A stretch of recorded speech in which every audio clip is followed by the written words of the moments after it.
Assalamualaikum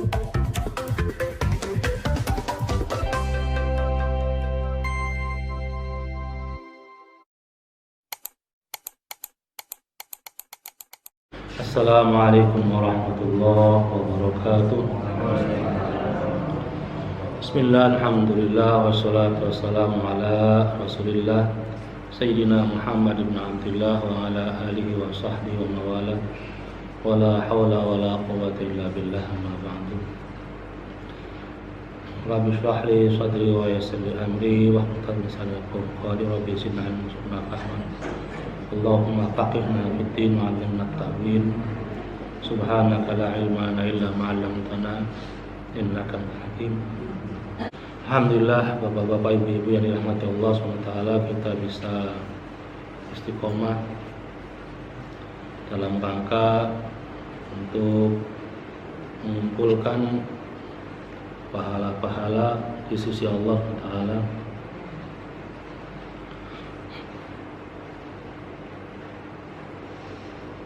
Bismillahirrahmanirrahim. Wala aqulu inna niyati fi wad'i hadhihi risalah maqsuratan ala hadhihi al-maqasid al-hasanah ad-diniyah kayfa wa ana a'lamu ma 'indi min asy-syahawati al-khafiyah wal khudud an-nafsiyah. Wala aqulu, dan saya tidak mengatakan bahwasanya sesungguhnya niat saya dalam menyusun risalah ini maksuratan, itu terbatas, ala hadhil maqasid al-hasanah, terbatas atas maksud-maksud yang baik, yang bagus. Kaifa wa ana a'lamu ma 'indi, dan saya mengetahui apa yang ada dalam diri saya, minasyahawatil khafiyah, dari syahwat-syahwat yang tersembunyi, wal hududin nafsiyah, dan dari nafsu-nafsu, wal iradah ad-dunyawiyah, dan keinginan duniawi, wa ma ubarri'u nafsi, inna nafsal amaratum bisu'i illa ma rahima rabbi, inna rabbi ghafurur rahim. Saya tidak bisa terbebas dari nafsu. Anna nafsal amaratum bisu, bahwasanya nafsu itu selalu amaratum bisu, selalu mengajak untuk berbuat keburukan, illa ma rahima rabbi, kecuali yang Allah sayangi. Inna rabbi ghafurur rahim, sesungguhnya Allah zat yang maha pengampun dan maha penyayang. Ini muallif Syekh atau Sayyid Abdullah Al-Haddad ini menjelaskan bahwasanya dalam menyusun risalah ini itu ada tidak termasuk, tidak terbatas hanya sekedar maksud-maksud yang baik. Artinya beliau juga menyadari bahwasanya yang namanya manusia itu tidak terlepas dari apa yang ada dalam dirinya, dari syahwat-syahwat yang tersembunyi, kemudian juga dari nafsu-nafsu dan keinginan-keinginan duniawi. Ini tawadhunya beliau dalam menyusun risalah ini. Jangankan beliau yang menyusun risalah ini, kita sendiri ketika beribadah kepada Allah, melangkahkan kaki dari rumah ke masjid, itu tidak terlepas dari bisikan-bisikan syahwat, bisikan-bisikan nafsu. Dari mulai bangun, nafsu ini membisiki, nggak usah bangun, teruskan aja tidurnya. Bahkan ada yang Rasulullah dalam sebuah hadisnya, ketika orang itu tidur terus tidak mendengar sama sekali suara azan subuh, sesungguhnya ia dikencingi setan telinganya. Jadi sampai setan itu mau kencing di telinga kita. sampai nggak kedengeran, padahal rumahnya itu di samping atau depan atau kiri kanan masjid. Wal'iyadzubillah itu. Dan ini dijelaskan sama firman Allah, wa ma ubari'un nafsi inna nafsa la'amaratun bisu. Emang kerjaannya nafsu itu adalah mengajak kepada keburukan. Dan semua Allah berikan nafsu dalam diri manusia itu. Kita semua punya nafsu.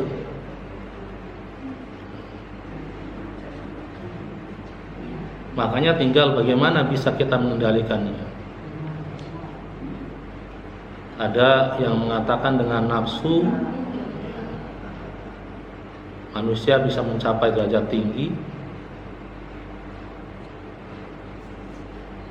Ada dengan nafsu manusia bisa mencapai derajat yang lebih rendah daripada kotoran binatang. Tinggal bagaimana mengarahkannya. Illa ma rahimah rabbi, kecuali yang Allah sayangi. Mudah-mudahan kita termasuk dari golongan hamba-hamba yang Allah sayangi. Wa nafsu aduun, dan nafsu itu adalah merupakan musuh. Wal adu la yu'man, wal adu la yu'minu bal hiya a'dal a'da. Di sini jelaskan sama muallif, musannif, bahasanya nafsu itu adalah musuh. Wal adu la yu'manu bal hiya a'dal a'da. Dan musuh itu la yu'man, tidak memberikan keamanan. Bal hiya a'dal a'da, bahkan nafsu tersebut adalah musuhnya musuh. Makanya ada pepatah mengatakan, merangilah diri kamu sendiri. Musuhnya yang ada dalam diri sendiri.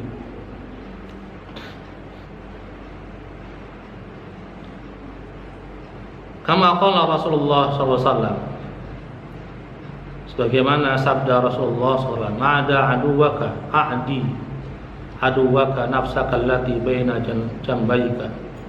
Perangilah musuhmu, yaitu hawa nafsumu sendiri yang berada di dalam diri kamu sendiri. Walillahi darul qail haitsu yaqul, dan bagi Allah lah perkataan mutiara ketika berkata, ta'rif nafsaka la ta'man bahwa iluha, fa nafsu akhbathu min sab'ina syaitana. Ta'rif nafsaka, ketahuilah dirimu sendiri, ketahuilah nafsumu sendiri. La ta'man ghawailaha, jangan percaya dengan tipu dayanya. Fan nafsu akhbathu min sab'ina syaitana. Dan nafsu itu lebih kotor daripada 70 syaitan. Dan nafsu itu menjadi tempat keluar masuknya setan. Maka kita harus selalu berlindung pada Allah.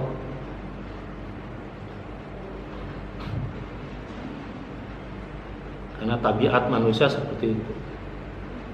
Tabiatnya nafsu adalah seperti itu. Dan diriwayatkan bahwasanya ketika Allah menciptakan hawa nafsu itu, ketika ditanya, hai nafsu, man ana? Ketika sudah dijadikan itu, Allah nanya, hai nafsu, siapa saya? Kata nafsu, anta, ana. Kalau bahasa sininya, bahasa Betawinya, lu, gua. Jadi tidak mengakui Allah sebagai Tuhan. Akhirnya Allah hukum, masukkan ke neraka, dibakar selama 100 tahun sampai gosong, diangkat Diangkat, ditanya lagi, ya nafsu man ana, wahai nafsu, siapa saya? Masih angger. Anta, ana. Kamu ya saya. Gak ada urusan. Tadi Allah lemparkan ke neraka sampai gosong, sekarang lemparkan ke tempat paling dingin sampai beku. Kemudian setelah 100 tahun diangkat lagi, ditanya lagi, man ana. Angger jawabannya gitu. Ana, anta. Kamu ya saya. Enggak ada urusan. Akhirnya Allah hukum tidak diberikan nutrisi sama sekali. Enggak dikasih makan, enggak dikasih minum semuanya. Sampai akhirnya ngelengkuruk, lemes. Ditanya man ana, wahai nafsu siapa saya? Baru ngakui, anta Robbi, engkau Tuhan saya. Maka hanya bisa dikalahkan nafsu itu dengan puasa. Maka Allah fardukan kepada umatnya yang beliau cintai, umat Islam, untuk puasa setahun, sebulan sekali. Tujuannya adalah agar bisa mengendalikan hawa nafsunya yang susah diatur dan hanya bisa ditundukkan dengan puasa. Kenalilah dirimu, hawa nafsumu, la tu'min ghawailaha, tapi jangan percaya atau jangan merasa aman dari tipu dayanya, dari bisikannya.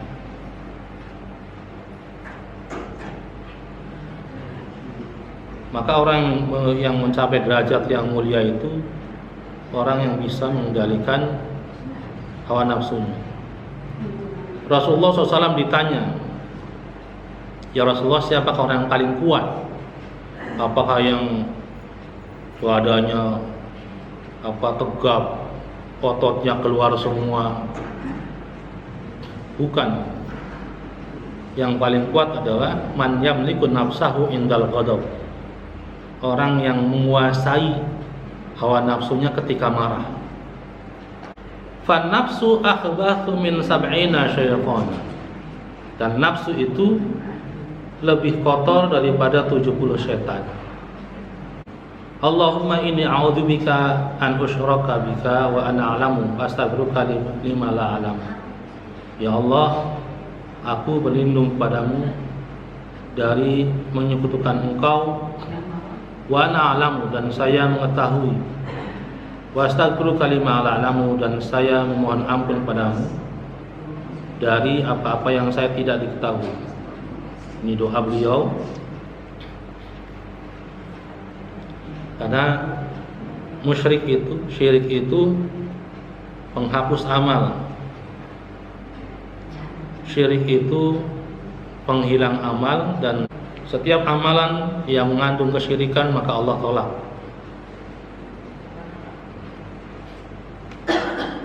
Baik niat. Makanya kenapa ada doa seperti itu? Karena si Kiai Musannif ini, Sayyid Syarif Abdullah bin Alwi bin Muhammad Al-Haddad, ketika menyusun kitab ini berlindung pada Allah dari kesyirikan. Karena syirik itu ada dua, ada syirik akbar, ada syirik khafi. Syirik yang besar, yang nyata, kita menyekutukan Allah dengan yang lain, dengan pohon besar, dengan keris, dengan yang lain-lainnya. Kalau syirik khafi adalah dengan adanya riya. Ketika orang beribadah, melakukan kebaikan, ada unsur riyanya, maka termasuk ke dalamnya kategori syirik yang kecil. Karena dia melakukan ibadahnya bukan karena Allah, hanya ingin dilihat orang, supaya diniatkan ikhlas ketika menyusun risalah Mu'awanah ini. Maka sejatinya kita juga harusnya seperti itu. Ketika kita berjamaah, kita berlindung pada Allah supaya dihilangkan daripada riya.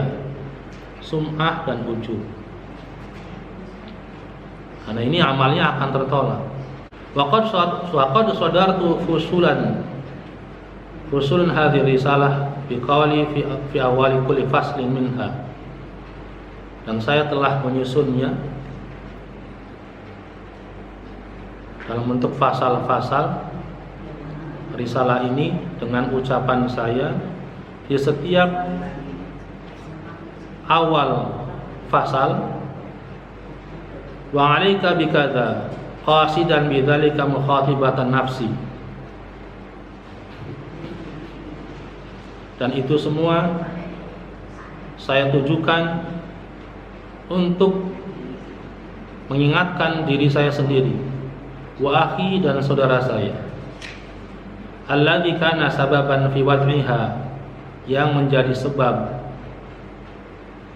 dalam menyusun kitab ini, khususan wasairu man waqafa 'alaiha minal muslimina umuman, khususan secara khusus orang-orang muslim, orang-orang Islam yang mengkaji kitab ini secara umum. Bahiril kalimah laha, dan kalimat ini bagi mereka semua. Waqa'a fi qalbil mukhatab fi qalbil mukhatibi wa anju biha insyaallah taala min at-tawbih wal wa'id wal waridina fi haqqi man yaqulu wa la yaf'al wa ya'lam wa la ya'mal. Dan semoga kita diselamatkan insyaallah taala, diselamatkan daripada at-taubih, kehinaan, wal wa'id dan ancaman, al waridina fi haqqi man yaqul, dan hak bagi orang yang mengucapkan wala yaf'al wa ya'lam, wala yaf'al wa ya'lam, dan tidak mengerjakan, wa ya'lamu, dan dia mengetahui, wala ya'mal, dan tidak mengamalkan. Li'anni idza khatabtu nafsi biqawli wa 'alaika dzalika 'ala annaha lam tatahaqqaq bil 'amal, karena sungguhnya jika saya memerintahkan atau menceramai, menasihati diri saya dengan sebuah ucapan wa 'alaika dzalika 'ala annaha lam tatahaqqaq, tetapi belum diaplikasikan bil amal, dengan perbuatan, bima alimtu, dengan apa yang telah saya ketahui, wala anni lam azal ahathuha ala istimali ma nad'u ilaihi, dan saya selalu menasihatinya untuk mengamalkannya apa yang diseru kepadanya. Bidzalika yazul talbis 'alal mu'minin wa nisyan lin nafsi alladhi wasafa Allah ta'ala bihi man la yaqil.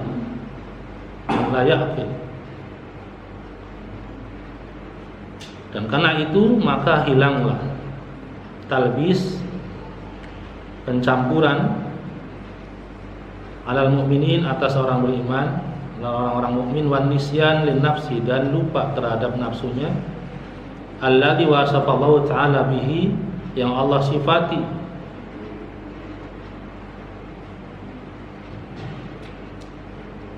tersebut dengan orang yang tidak berakal. Fi qoulihi ta'ala, dalam firman Allah Ta'ala, atamuruna an-nasa bil birri wa tansawna anfusakum wa antum tatluna al-kitaba afala ta'qilun. Atamuruna an-nasa bil birri, apakah engkau kalian memerintahkan, menganjurkan manusia untuk berbuat kebaikan, wa tansawna anfusakum, dan kalian melupakan diri kalian sendiri, wa antum tatluna al-kitaba afala ta'qilun, dan kalian semua membaca kitab, afala ta'qilun, tidakkah kalian berpikir, tidakkah kalian punya otak, punya akal.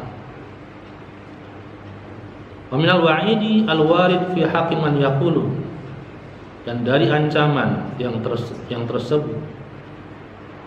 Orang yang berkata wala yaf'al fi qawlihi Rasulullah, jadi maksudnya adalah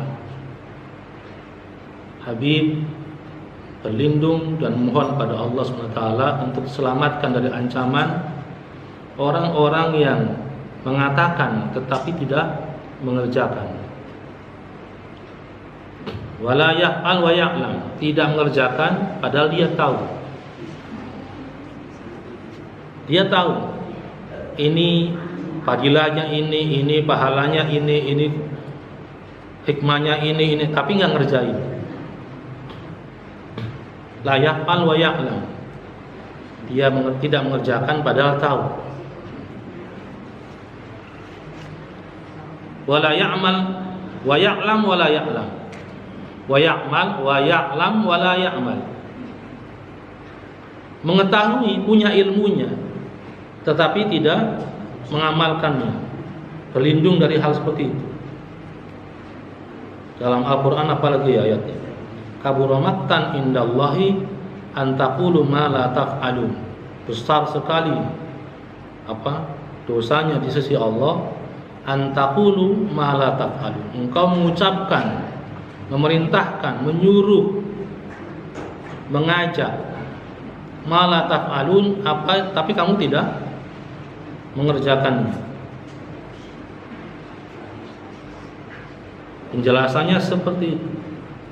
Jangan sampai kita tahu ilmunya tapi tidak mengamalkannya, atau tidak mengerjakannya padahal tahu. Beliau menasihati dirinya sendiri terus karena ada ancamannya.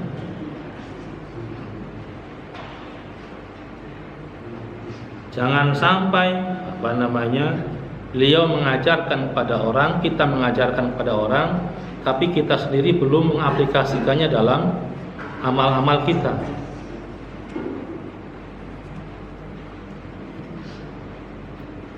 Jangan sampai kita seperti orang-orang Yahudi gitu.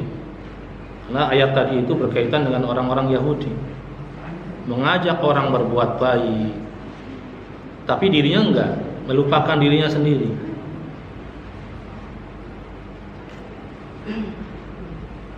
Atamuruna an-nasa bil birri wa tansawna anfusakum wa antum tatluna kitab afala taqilun. Mengajak berbuat baik, dianya enggak berbuat. Melarang, mencegah orang berbuat buruk, dianya melakukannya. Afala taqilun, tidakkah kalian punya akal? Semoga kita semua terhindar dari hal seperti itu.